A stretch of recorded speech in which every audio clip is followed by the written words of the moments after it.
Ningependa kuuliza kuhusu nguruwe. Unajua aina ngapi ya nguruwe? Honorary address. Nguruwe aina ngapi? Najua tu nguruwe aina moja. Gani? Hiyo nitasema aje. Nguruwe najua nguruwe wale aina gani, wale warefu. Kuna wale nguruwe warefu wa bila madoadoa. Lakini jina hapotea kidogo. Aina. The bow and the saw. Unajua aina ngapi ya nguruwe? Kai. Mimi akisijui yoyote. Kai. Aina nguruwe, majina nguruwe ndio sijua, lakini chakula tu ndio najua zinakula gani. Kuna ya kike, kuna ya kiume. Si unakulaga smoky? Inatoka sehemu gani ya nguruwe? Inapatikana sehemu gani ya nguruwe? Naona ni kama inatokanga huko kwa Piglet sama. Sijui. Kwa bacon ama Smoky utengenezwa na sehemu gani ya nguruwe? Smoky si utengenezwa na nyama. Sio nyama stick. Nasikiaga tu zinatengenezwa na nyama nguruwe. Sehemu gani? Lakini sijajua natengenezwa na sehemu gani.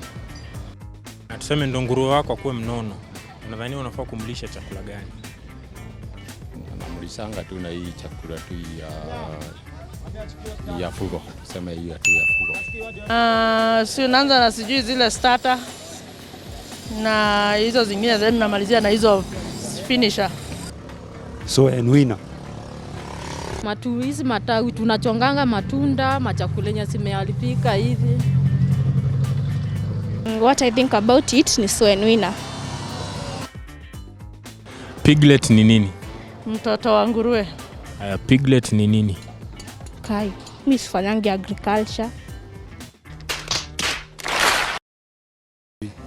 Na nyumba ya nguruwe unaweza kuwa unajua inaitwa aje? Na Piglet. Ni Piglet. Nyumba ya nguruwe? Sijui.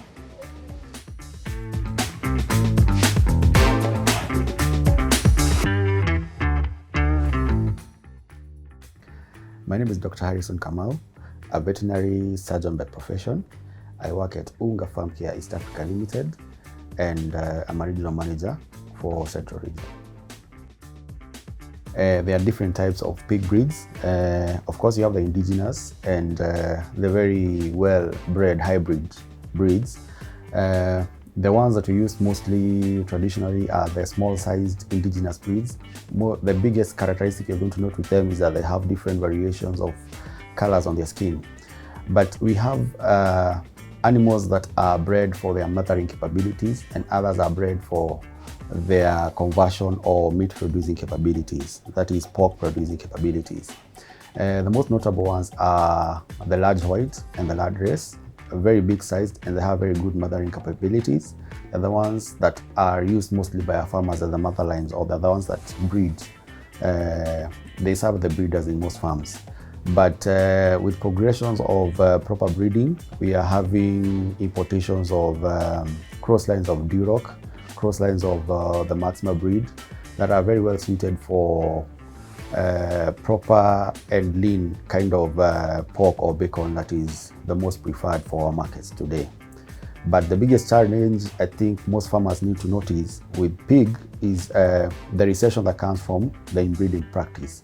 So it's very good for a farmer to keep on having good records of the mothers and the, or what we call the mothers that you're using, the boars that they're using, to not inbreed, because that is what leads to the regression of the piglets that you're going to get and poor performance of the farm.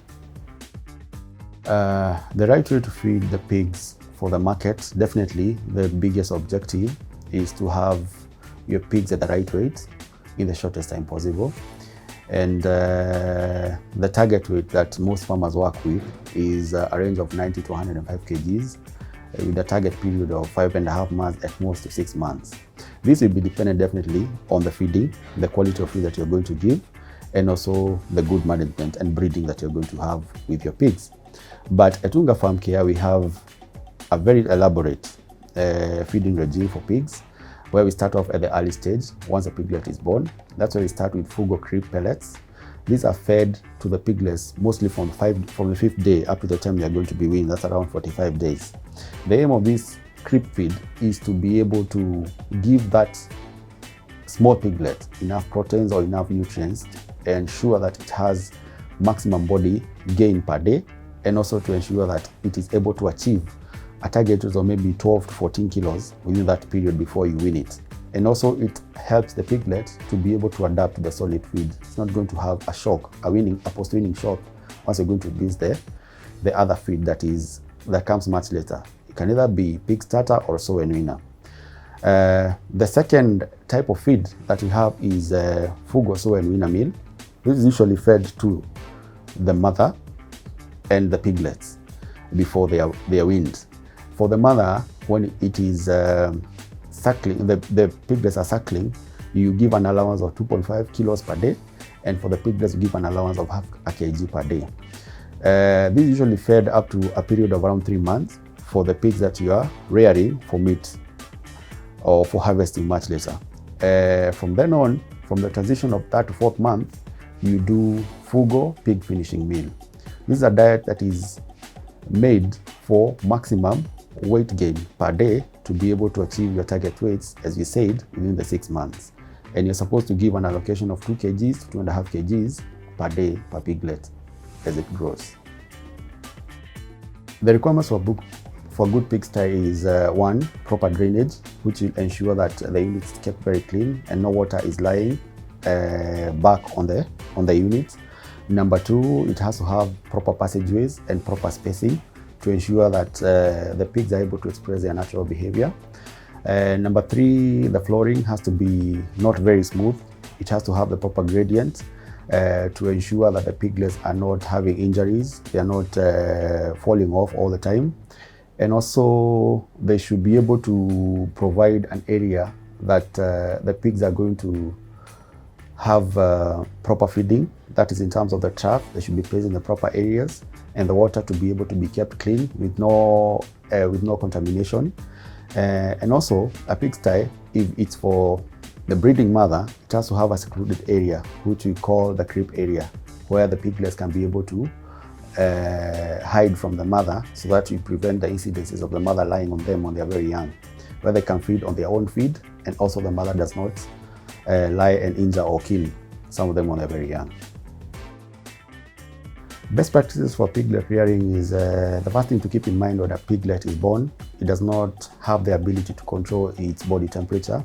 So the place that you're keeping it has to be well insulated to make sure that it's not very cold. And also you have to provide a source of heat. It can be in terms of the bulbs or the gas or whichever type of heat that you're going to use to make sure that the piglet is not having a thermal shock or it's not freezing. Number 2, as I said earlier, it has to be in a crib area that protects it from the mother, not to be lied on or to be injured by the mother when it's lying down and feeding them.